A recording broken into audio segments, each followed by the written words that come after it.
Good afternoon, and thank you very much, everybody, for joining us in this powerful, educational, and amazing Lunch and Learn. As you know, this Lunch and Learn is brought to you by family partners of Morris and Sussex counties. And right here, this is your host, Patricia Houston. Today, we are going to have a conversation regarding the importance of attending a male caregiver support group.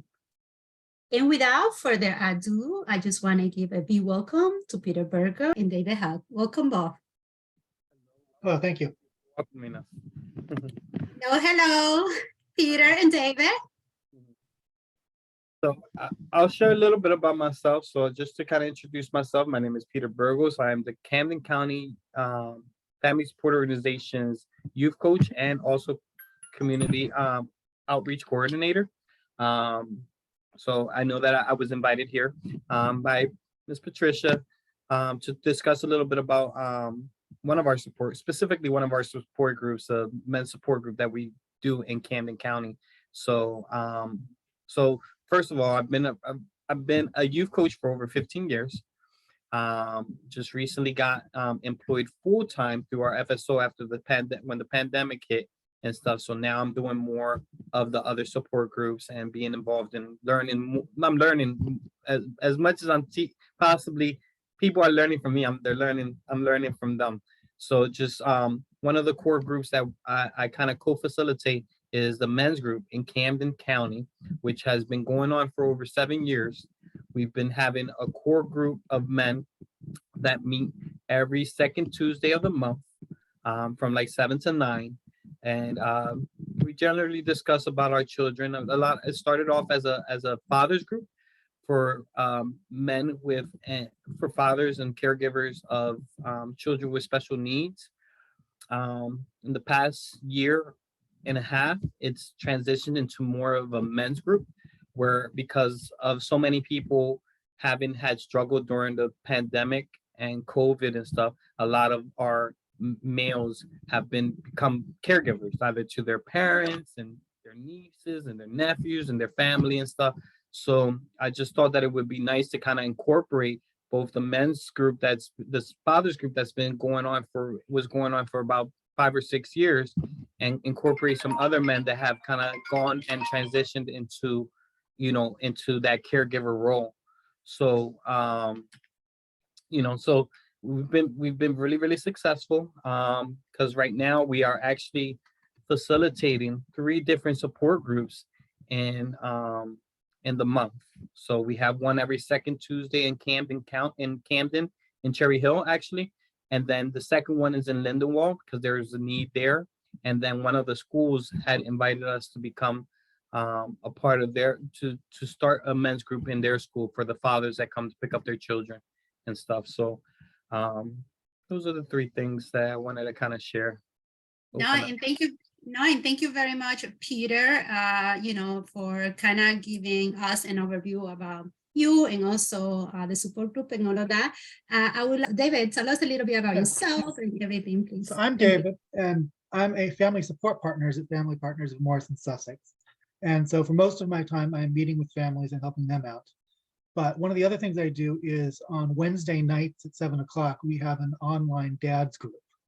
And we meet every week. And that group is not just dads. We call it a dads group, but it has lots of people who are caregivers. We have a grandfather who joins regularly, who's raising his grandson. And it's a whole group of people. It's weekly. And it varies in size every week. It's different every week. And it varies by what people have as the challenge of the week. And I guess a little bit of background on myself. I have 2 kids, and I got into doing this after I took a break from a previous career, and I was a stay-at-home dad for about 5 years and wanted to give back after my kids had challenges and to help other parents who've had the same situation. And thank you, David, for that introduction. And this is the reason that we're doing that, because we know there is a need right there, but also we understand there are challenges, especially for male caregivers in general, getting connected with a support group and engaging with a support group. So today we want to have a discussion in regard what can we do about, and also what those parents or male caregivers can expect about attending a support group. So let's start by, what can you tell us about your definition of the support groups run by the FSO? Who want to start? David or Peter? I will start. I would say that the main thing to think about if we have a support group is that it is focused on the participant. And it really is about what their challenges are that week. And so it's trying to make sure that we meet the needs of the people who've come to our meeting that day and working on the problems of that week. It's participant focused, and it's really about being there to support them and also doing what we can to help them out, sharing our experiences and hearing from theirs. So repeat the question one more time, Patricia. Sure. What can you, no problem. What can you tell us about your definition of the support groups run by the FSO's organization? And I just want to clarify when I say FSO's organization, because we know that we are under, the FSO organization, but Family Partners also is FSO. And we also, some people know us as Family Partners of Maurice and Sussex counties. That's why I just want to clarify that. So just really, really briefly, because like I said, I help oversee a lot of the support groups that we have, and it's just mainly just having a safe place for, individuals, whether they're men, whether it's the youth, like I run, or any of the parents and caregivers and stuff, just having a safe place where they can kind of sit with other people with common struggles and challenges to speak and talk about what's on their mind and what's in their heart and stuff. So it's just a good place. What I see from the support groups, that there's a lot of interaction and learning from each other, peer to peer, because there's just it's easier to kind of go and provide the support, but when you seek the support and then you kind of learn something from someone else, that's more empowering and stuff, and it does raise their voices, especially like I said, with my youth and the men, they've felt a lot more assertive to kind of make sure that they speak up and that their voices are just as much as valuable as their wives or their significant others and stuff like that. So that's something that I kind of have gotten from the support groups, that it is a common place for them to kind of like leave the stress at home and come to the support groups and be able to kind of talk about things in a different setting other than their home. And that's what we want to clarify. So like that, those male caregivers, they can have a clear view of what exactly is a caregiver support group. And with that, we also want to know, let's go over are these meetings virtual or in person? Because my understanding is some episodes are still having the meeting virtual, and some others, they might have hybrid or in person. So let's go over the groups that you are running. I'll share a little bit of ours. So like I was sharing, I've shared before that we have 3 male support groups that we are running right now currently in person. And that's because of preference and because of, just everyone, with the males, as I shared before, they feel a lot more connected to be able to kind of connect. They're like saying, oh, I go to work and I'm in person with people like that. So, why not be together in person and get to discuss about what's really bothering me or what my day has been like David was saying earlier. So we've been in person, but we do still practice the option of doing things virtual. So say, for example, there's a conflict of a conflict where we can't meet in person. We still have the link that we can kind of tune in virtually, and also hybrid, where there may be some in person and the dad can't make it in person. We want to kind of make sure that they have that option, that they could just kind of go on Zoom and kind of sit in the group, on a camera. So that's right now. So practically all the groups in Camden County are all in person. The only thing that is virtual is like once a month, a parent support group. They do one virtual on Zoom for some of the caregivers that have struggles with transportation, because transportation is a big thing in our organizations. So when we can't transport them, they're able to kind of Zoom in once a month to kind of meet. And that's it. Thank you. Thank you. You're welcome. Peter. David, what can you tell us about your group? Yeah, so our group has met virtually since COVID, and we've thought about going back to in person, but part of the situation is that we're covering 2 counties, and in order to meet in person, we'd have people having to travel over an hour just to get to the meeting.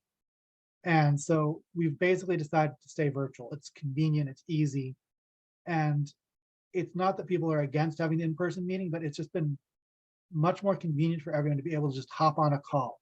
And there have been a lot of times when the dads are at home with their kids during the call, and they're not gonna be able to bring their kids with them. So it opens up the meeting to people who wouldn't otherwise be able to make it. And that's the main reason we've kept it virtual for those people.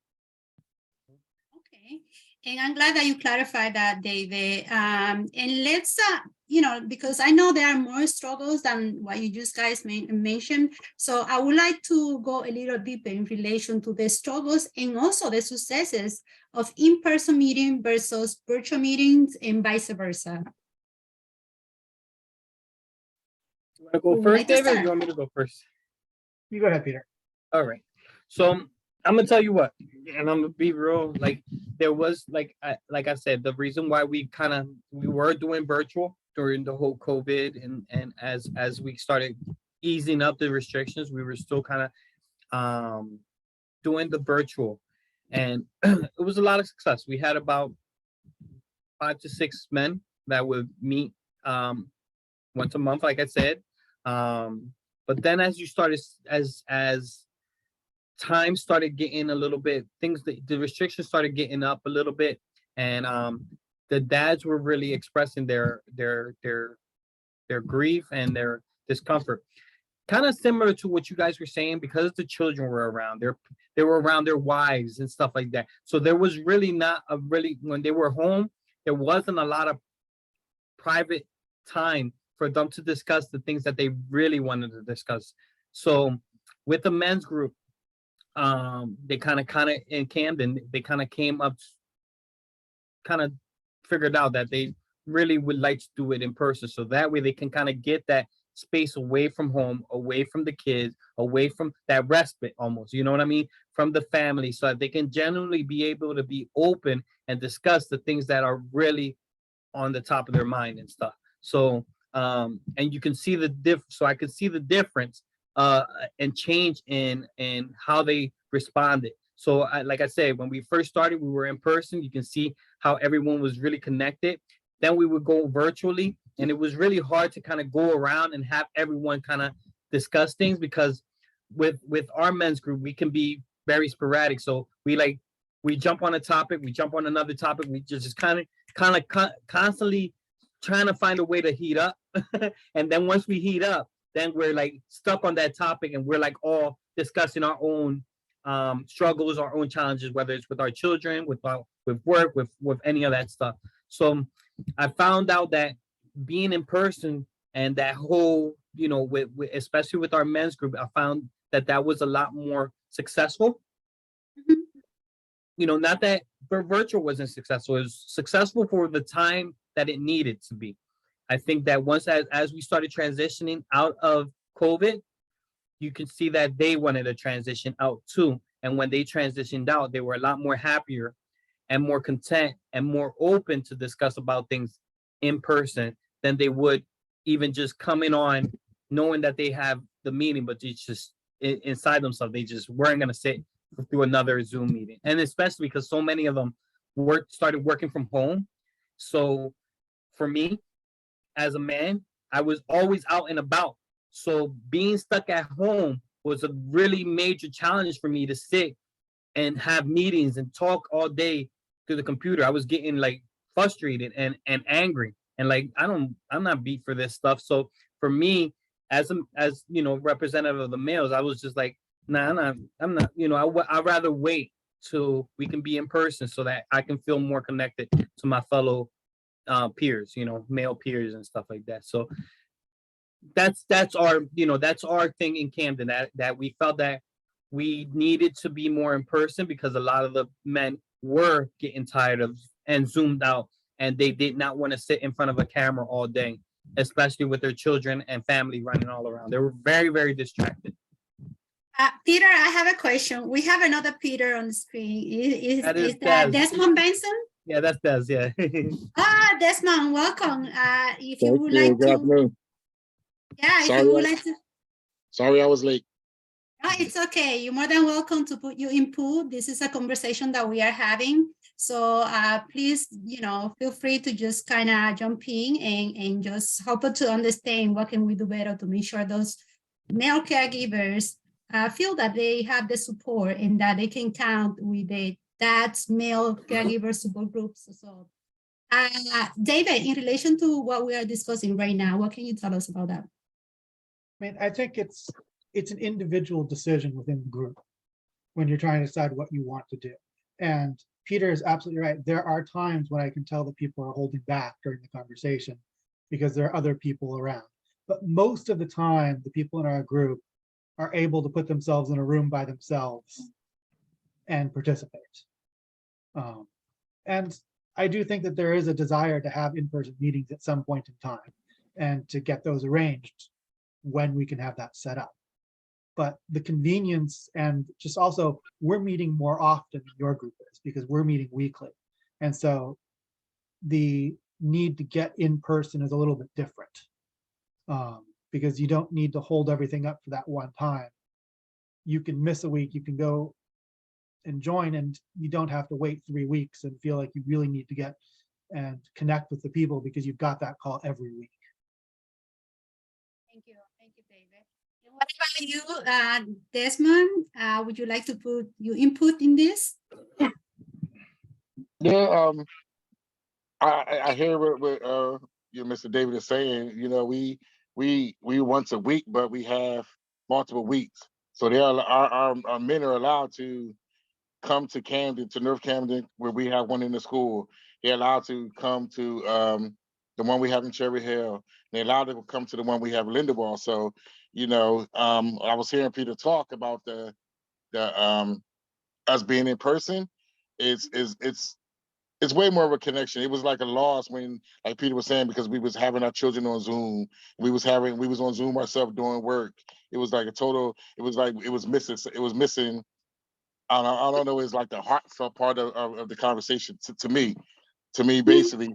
And when we actually got, started coming together, some of the gentlemen that would never talk was speaking. And when me and Peter was like, wow, I never thought he was going to talk this weekend. I mean, this meeting, it was surprising that, because some of us men, we'd be like, I ain't saying nothing for nobody. I'm keeping it all to myself.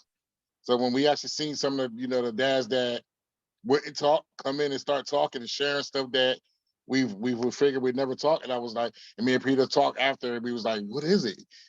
He said, maybe because it's just, they feel like this is second home. I mean, this is not feeling like a support group. This is feeling like, a men's group. And Desmond, now that you talking about that, I know that you were not here for the intro, but I would like to give you also, give you the opportunity to tell us a little bit about yourself so everybody knows who you are and all of that. So you're more than welcome to jump in.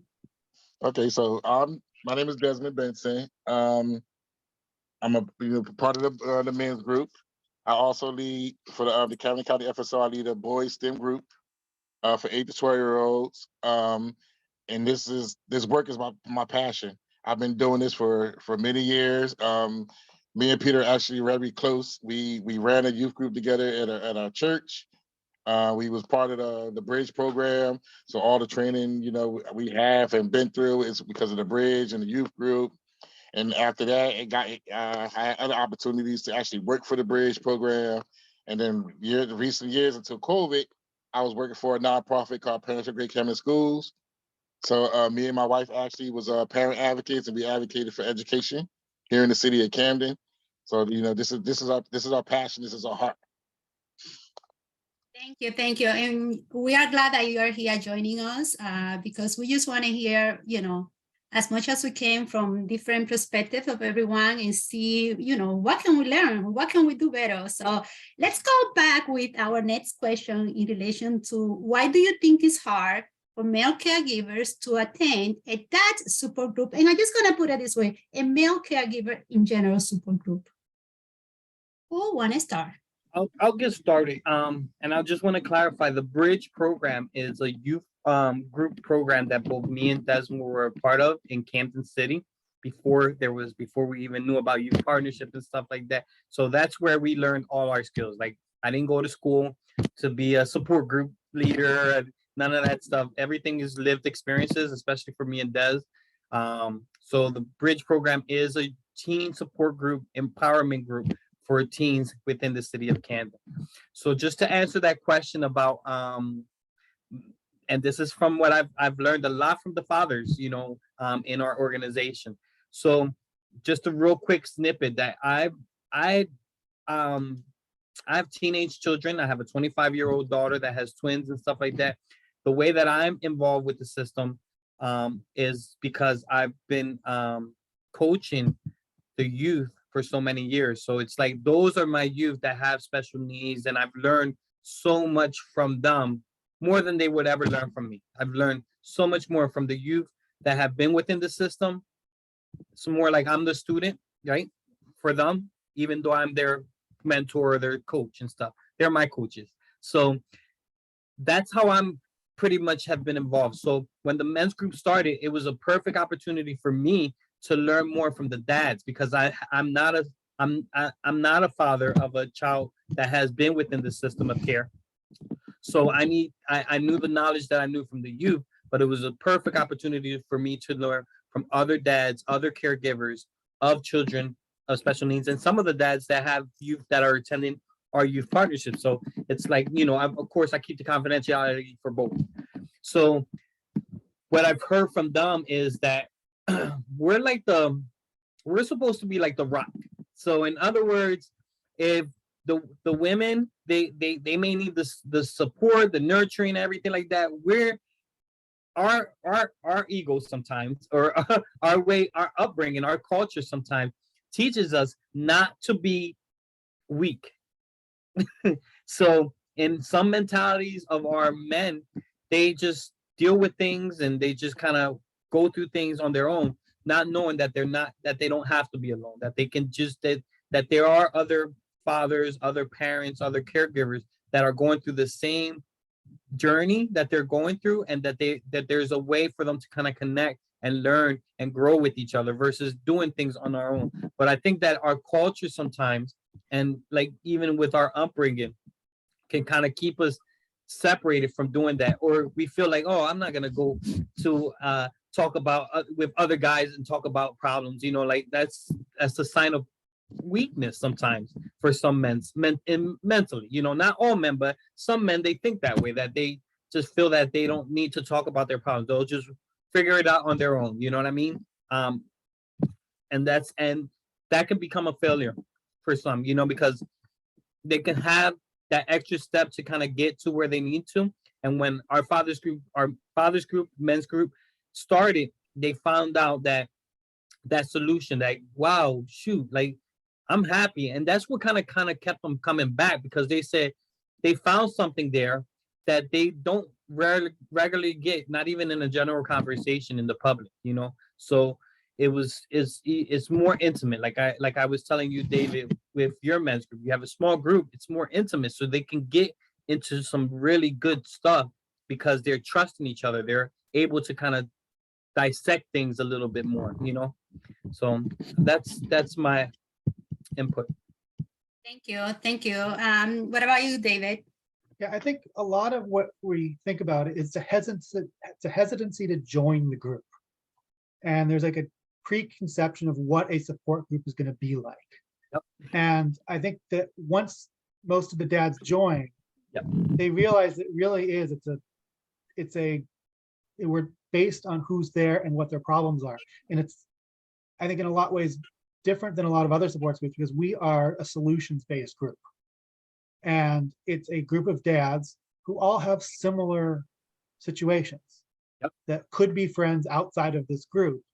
And if you'd met these men in a way other than this, you wouldn't think differently of it. And every week it's an opportunity to share what happened with you and hear what the other dads have done when they've had a similar situation.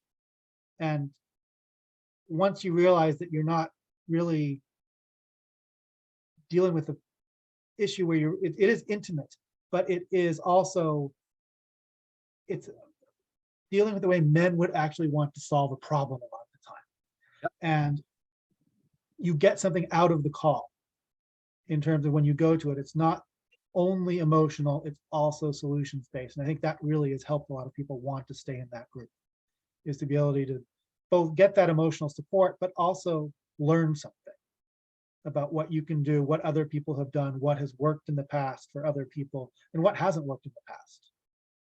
And it just provides people an opportunity to learn about what they can do differently in helping their families. Thank you, David. What about you, Desmond? What can you tell us about that? Let me just go about the experience of when I first got invited to the men's group.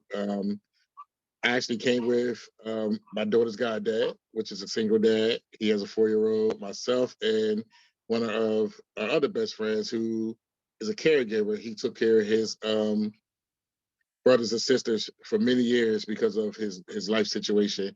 And I'm sharing this because I know I will be allowed to share this. You know, sometimes I know stuff is private in our groups, but I know these gentlemen will say, "Yeah, Dad, you can say it." And the experience of, even though we didn't have students or kids with like special needs, the diversity that we brought to the group, it was like, you know, it was also a feeling where us men could go. It was like, oh, I could relieve myself. And our joke was all the time, oh, I could talk about my wife without her you know, getting upset and hollering back at me, because we know whatever said in this group is confidential. You know, that's our little joke that we have. And basically we could be free, you know, free to conversate, free to talk about anything we want, you know, and get it off your chest. And just the validation of, oh man, I got somewhere to go where I could just be away from the house, you know, be away from the kids for a minute, you know, and actually learning from each other. Like Peter said, he said he was learning from his youth. I'm learning from the other fathers, you know, and helping me with the job.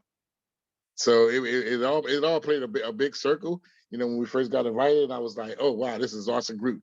And I was happy that, you know, we got invited to it, and I'm glad that we you know, it's growing, because we talking to other, you know, other men, and they starting to come because, you know, because we experience from it. And I like the whole solution based stuff. Like it is solution based. It is generally, just like David said, solution based. Like, so it's not just us getting together and just having random conversation talking about sports. It's about us figuring out solutions to, but like I said, it just takes us a while to kind of warm up. Some of us, you know, some of us are really quick. Oh, I know exactly what I'm coming to talk about. Like in our fathers in Lindenwald. But some they're waiting and seeing, and they, like David, you hit it right on the button. Many dads have misconceptions, like, I'm not going to no program. I don't need support. I don't need to go to this thing. You know, like they judge it before they even, but once they're in. I had a father that just recently joined us, and he's a trucker, and he has a lot of stepchildren, that he lives in a house where he has a lot of stepchildren. And he was very, very objective. His wife had been attending some of the support groups, and she just kind of clicked it with me, clicked it with what I was sharing about the men's group and stuff. And she had him on the phone while she was having her meeting in the kitchen, telling him, you need to come to this father's group, and forcing him, almost like sometimes we have to do with our kids. And he wanted to say, all right, I'm going to do it. But he had met me before, because I had did an event for the youth, and his children had participated in it. So I think it's just sometimes even just connecting with them outside of the men's group, like connecting with them on a personal level and getting them to know you. So that way, when they come, they don't feel so alone. I know that's hard to do with every member. I think that that's another big piece, is just being able to kind of connect with them outside of just that men's group, just making sure that you build some kind of rapport or relationship so that they don't feel like total strangers walking in this group, and that you've been piping up and saying, oh, you needed, you would really love it and stuff. This father, he actually really enjoyed it. So now, never ever had he contacted me or anything. I only seen him like one time before. After he joined the father's group, he's been more consistent, saying, isn't today the father's group and the men's group and stuff? So it's so nice to kind of get to see when you get to help someone that you wouldn't even know that you would be able to kind of support or help. This is great. Go ahead, Benson. Or like you say, like, are you when you get that feeling, oh, I touched his heart. Now, I mean, I touched him, and because they call it best. So, like he said, the same gentleman is reaching out to me. How can I get my boys into your group, my stepson into your group? So, like I said, it works as a circle. It works as a circle. And when David and Peter talk about solutions, we don't run the group as the leaders. We sit and we participate. That way, we come up with our own solutions as a team. As a dad's group. For our next meeting, what we gonna bring to our next meeting, or what outing we gonna do, as a group. We work together, and that was one thing I know when talking to the gentleman that we liked it was I'm not gonna sit there and be lectured by a person. It's actually we're gonna have a conversation, and that was the big part. That was a good big part too of it. This is amazing that we are having this conversation, because there are so many benefits of attending a male caregivers support group. And I see you guys are ahead of me, because my next question was about in relation to the benefits of attending this support group, but I want to elaborate in that. So I would like you guys to elaborate a little deeper in relation to that. Barbecues. We get invited to barbecues. We love barbecuing.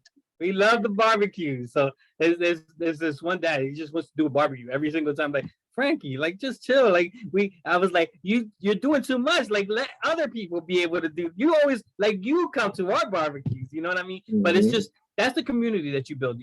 I'm sure, David, you have your community that's virtual. But even though they live far, if you guys were to plan one event together, I'm pretty sure most of them will want to come out to it. Even if they don't make it, they will want to come out to it. And just knowing that men, when you connect and they want to do something, it's just that to me is a benefit. Like, because we instilled a want in them that they wouldn't have even be open and welcome to before they joined our group and stuff. So that's just something that I always say. Like, I love working with you.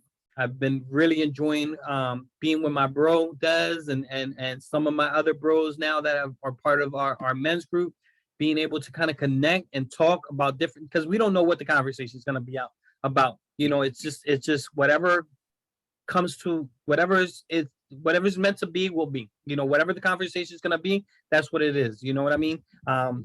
So that's the uniqueness of men connecting together to do things. We do volunteer services. We recently did a feeding at the Ronald McDonald House.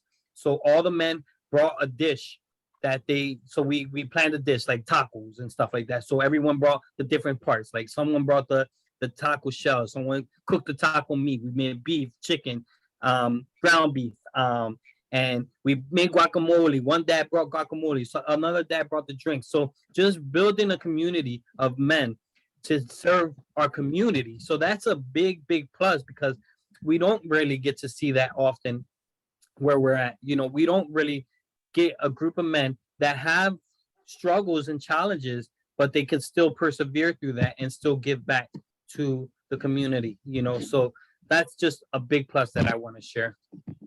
Thank you, Peter. What about you, Benson? Desmond, I'm calling you first name and last name all the time. I keep switching. Sorry about that. But you don't have your name on the screen. That's fine. So go ahead. Peter hit it, like he said, like when we have meetings, they was like, oh, when's our next time that we gonna go out and volunteer and you know, do something for the community. They love it that we get together and do that and you know, and give back. So basically they receive a certain and we come together as a group and we give back to the community, and they see the smiles on the homeless people face. And like Peter said, we went to the Ronald McDonald House, and so we see families and children that was sick, and we helped because we recently just did we all cooked for, you know, for a homeless St. Joe's church. It was a church. So, you know, we do that too. We cooked and we went and we you know, COVID, we packed up the food and we served it to the, you know, to the people on the streets. Yep. Mm-hmm. And it's amazing how they're like, we come together, we all different backgrounds. You know, some of us work with kids, some of us are cops, some of us don't have a job. So, you know, when we come together as a group and we see everybody working together as a group, as fathers and as caregivers, it was like, it's amazing. Thank you. David? I mean, I would just follow up on that. I mean, it really is about the concept of community. And like the main benefit you get is meeting with other people who are like you. It's not often that you end up in a situation where you have a group of dads who all have challenges with their children, right, and are willing to talk about it. And it's one place where you can do that because you know everybody else there has that type of a challenge and are in the same situation you are. Thank you. And with that, we're going to jump into our next question in relation to helping those male caregivers to understand the dynamic of a support group. So, you know, they can have a clear picture what to expect, like at the first time that they walk into the support group. I know that we touched basic at the beginning, a little bit in relation to that. But once you make that decision as a male caregiver, let's talk about that. Who wants to start? I mean, I guess I'll start. I think what you'll see is it's a room that's basically a sounding board. It's an opportunity for you as a person and a father to talk to other fathers, bounce your ideas about what's happening in your life, your kid's life, off of other fathers in the same situation. And every week is going to be different because that's how life is. Every week in your life, your children is going to have a different issue, a different problem, something else that you can help someone with or that someone can help you with. Thank you, David. Peter? So you're saying when they come into the group, right? Yeah, when they make that decision, because I'm sure that it probably can be hard when you don't know what to expect. So I'm gonna be like detailed on what we've done, okay? What I've done with our men's group. So when we first really started, we had this TV that was in the middle of our room. I put on sports. I made it feel like a sports bar. So they were coming to a sports bar, you know what I mean? So I turned on the TV, had popcorn. I don't know, for some reason, us men, we love popcorn. So had the hot popcorn on there, finger soda, and just kind of like always, I kind of do it a little bit similar to the youth where there's a greeter. So there's always someone that's greeting them right from the door. Hey, what's up? Are you looking for the men's group? You know, welcome. You're here. Come on, come sit down. And just giving them that hospitality that we all deserve. We all deserve that. We all deserve that what you call it. I like to call it man love. You know what I mean? So it's like, you know, welcome. Look, you know, watching. Oh, you guys watching the elections or something like that. You know, like, so it's almost like building an atmosphere. I believe in building a male atmosphere. So whether it's sports, whether it's just kind of like, you know, just no beer, no, because, you know, just it has to be, of course, FSO friendly. So just giving them that atmosphere and just making them, because they are going to come in awkward. They are going to feel kind of like weird and stuff like that. So just giving them that positive atmosphere where like the men from there, we're not talking going straight into the conversation. We're just kind of just welcoming them as male peers and just giving them that atmosphere. So that's what's been really helpful for us, just always providing that for our men. Desmond? Thank you, David. Peter. Welcome. He answered it. It's like he said. Think alike.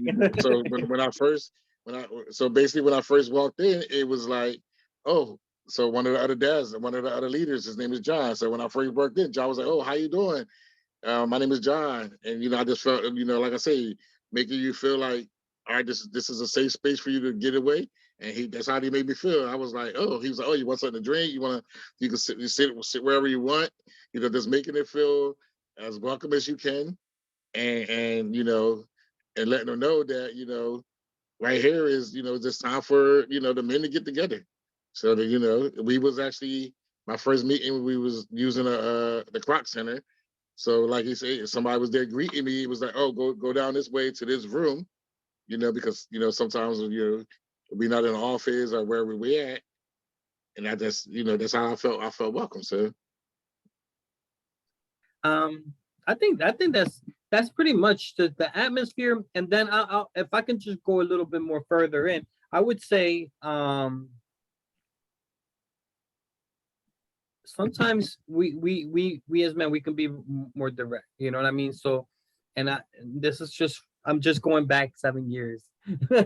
So just sometimes just sitting in there and just be like, tell me about yourself. So we always kind of like have like almost like a introduction of each other, kind of like what Patricia did with us, introduction of each other, like, tell us a little bit about yourself. So the dads would come and just say, yeah, I have an autistic child, 7 years old, and, I just recently moved into the state and I don't understand the school system. So sometimes, like I said, there are dads that they already have an agenda. They already know what they're going to talk about. And then some of them, like I said, it takes a little while and they'll say, yeah, I do have a stepchild that, I've been kind of overlooking. They've gotten involved in the justice system.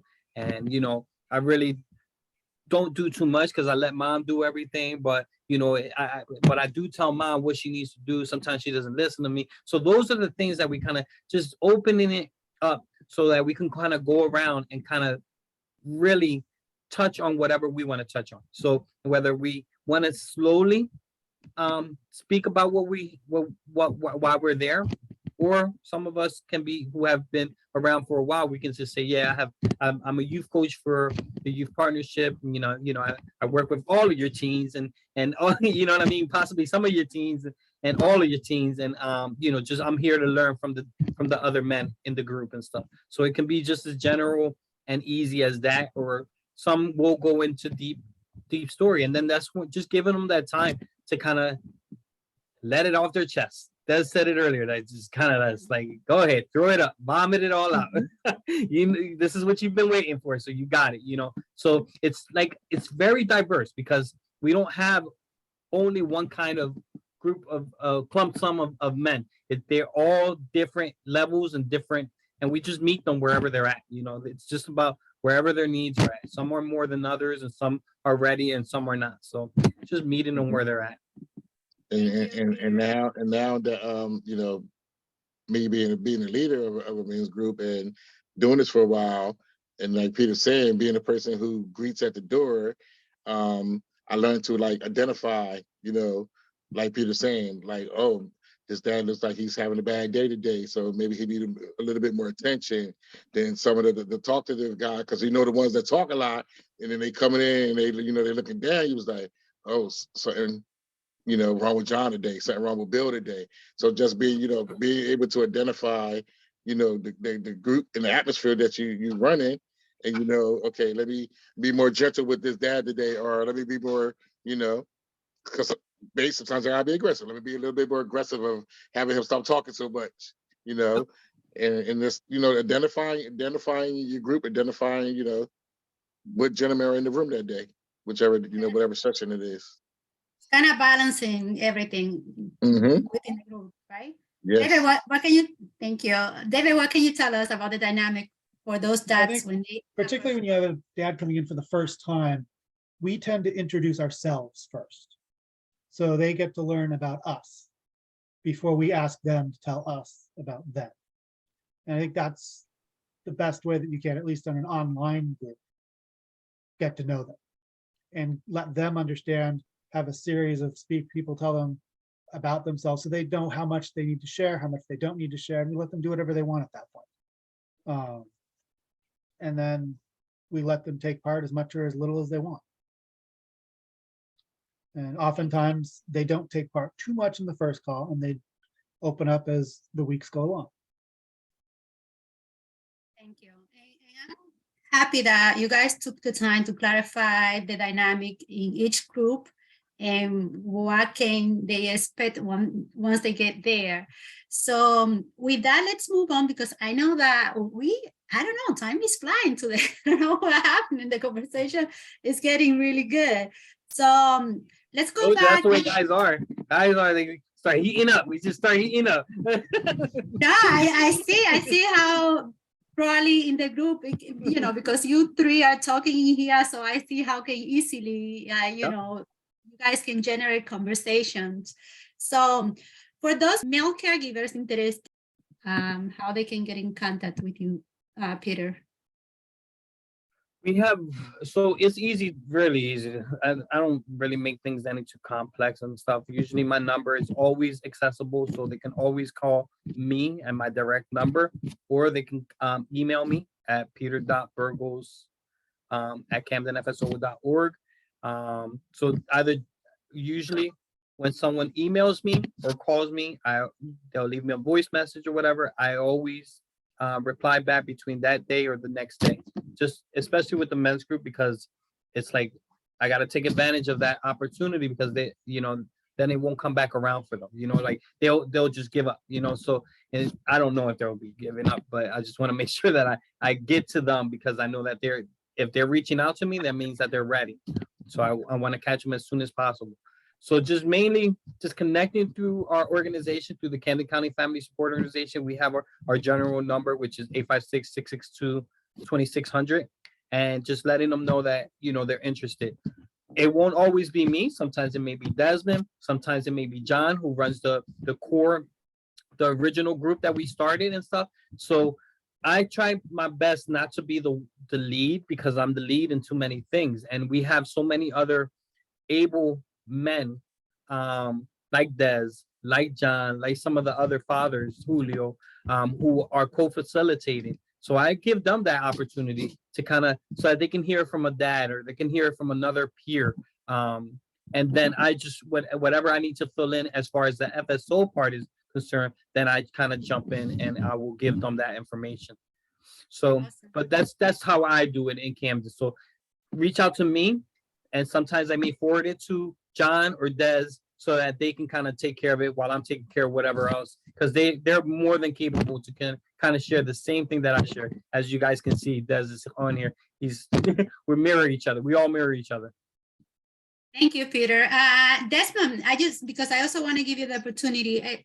Is there any other contact information for you that you would like to share in here, or with what Peter just shared would be enough for people to get in contact with you guys?